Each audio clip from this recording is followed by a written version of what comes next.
तर ताकअंडीची ड्रिंचिंग आणि ताकअंडीची फवारणी ही साधारणतः 15 ते 20 दिवसादरम्यान ठेवा, जेणेकरून उत्पन्नावर त्याचा सुद्धा फरक पडणार नाही. आणि उत्पन्नावर फरक पडणार नाही म्हणजे उत्पादन कमी निघणार नाही, आणि त्यासोबतच न्यूट्रिशन हेल्थ झाडाची ही चांगली राहील, उत्पन्नासाठी अतिशय चांगलं आहे. बोगस इतर अमक्या तमक्या फवारण्या मारत बसू नका आणि उत्पन्नावर फटका बसून देऊ नका.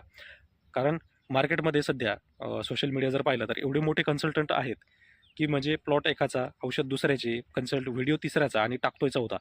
ह्या गैरसमज हा पसरून देऊ नका. कारण आज मार्केटचा जर विचार केला तर 35 रुपये किलो भेंडी जाते, 40 रुपये किलो भेंडी जाते, परंतु त्याच्यामध्ये जर प्रति 40 किलोच्या भेंडीसाठी जर तुम्ही 5 रुपये ते 10 रुपये जर खर्च करत असाल तर तो तुम्हाला परवडणारा नाही आहे. कारण फक्त जर 5 ते 10 रुपये जर आपण फवारणीवर खर्च केला तर मग बाकीचा खर्च काय, म्हणजे पिशवी असेल, पॅकिंग असेल, ट्रान्सपोर्टेशन असेल, जर इथं तुमचे 25 रुपये जर जायला लागले तर हातातमध्ये फक्त 15 रुपये पडतील आणि मग ती भेंडी तुम्हाला परवडणार नाही.